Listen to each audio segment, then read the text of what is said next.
I do not look like a runner, but I signed up for my first half marathon. Honestly, every aspect of my life right now is saying this is not the time to be training for a marathon or half marathon. Security number? We don't have that yet. Mom's strong, right? Daddy's strong. But here I am. You know, I am overweight. I'm postpartum. I'm breastfeeding. I am recovering from a C-section. I'm working full time. It is not the right time or place to be training for this, but I'm going to do it anyways. I think I realized that there is no right time to start anything. There is no point in waiting for me to look better. I should just start now. And I think that applies to most things in life. We're waiting for the right season, the right timing of everything, and that is just never gonna happen.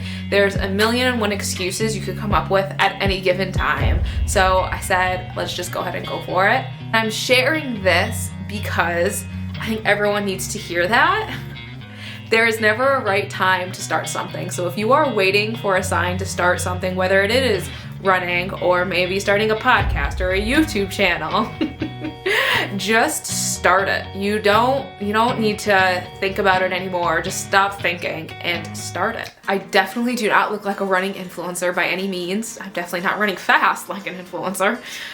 But I am committed to running a half marathon and a full marathon in 2026. Here's the thing.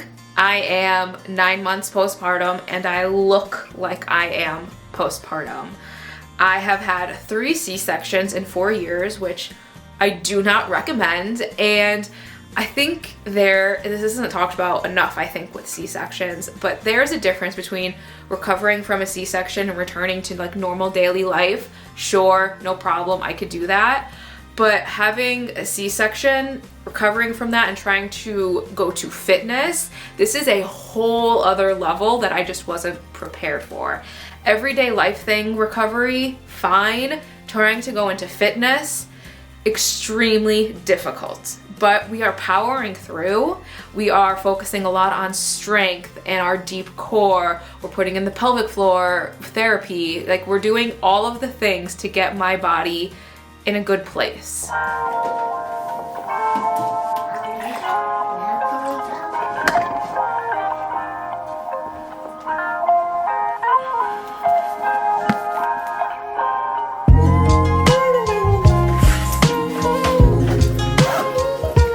Also exclusively breastfeeding. In an ideal world, I would have waited till I was done breastfeeding, because let me tell you, first of all, the timing. Like, I have to pump before and after a workout, or like I have to be here to feed her. That alone is exhausting, figuring that timing out. Breastfeeding, it is very time consuming, but also to go along with that, when I am breastfeeding, personally, I hold on to so much extra fat, so much extra weight, and then the second I stop breastfeeding, which is usually at the 1 year mark, all of my extra fat and weight just falls right off. So in an ideal world, I would wait till I was 1 year postpartum to even think about running or training or any of that, but I am not going to wait. We're just gonna start it now, and just knowing that it is temporary.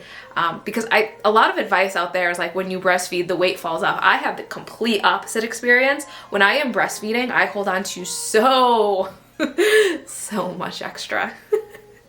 But I know there's an end in sight to that. Like, the breastfeeding thing is not forever.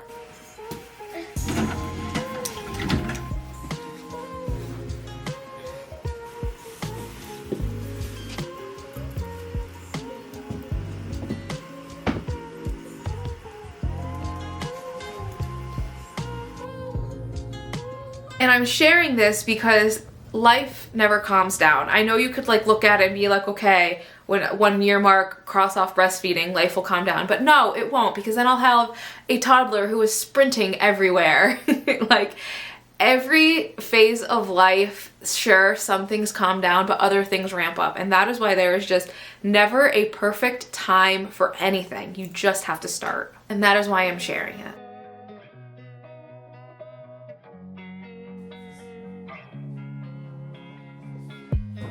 Because if I can start doing something at a not ideal time frame,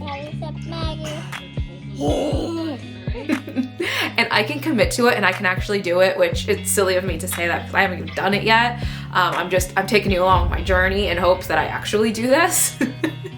But if I can do this, you can too, I promise. I think another reason I'm making these is because a lot of running influencers, or honestly just influencers in general on the internet, they have babies and then they look so incredibly good afterwards. Like, doesn't, and like that is incredible and great for them, but I feel like that's probably not the majority of us. And listen, I've exercised throughout all of my pregnancies and I still don't bounce back immediately, you know? So I feel like taking you along this journey and showing you how in real time how long this can actually take to feel confident in your body again. And not even that, just to like push my body. You know, I was able to have 3 C-sections and 3 full-term babies I grew in me, and my body is totally capable of that. And like for some reason I thought my body wouldn't be able to run. Feel it fast. And I was so wrong, and here I am, I'm running. If this is your sign to start doing something that you've been putting off, go ahead and do it. I hope you stick around to see if I could even run a half marathon or full marathon later this year. I hope I can. All right, I'm gonna be honest, I'm not feeling too confident. Otherwise, I'm gonna look like a fool. And my kids watching these YouTube videos in the future are gonna be making fun of me heavily. All right.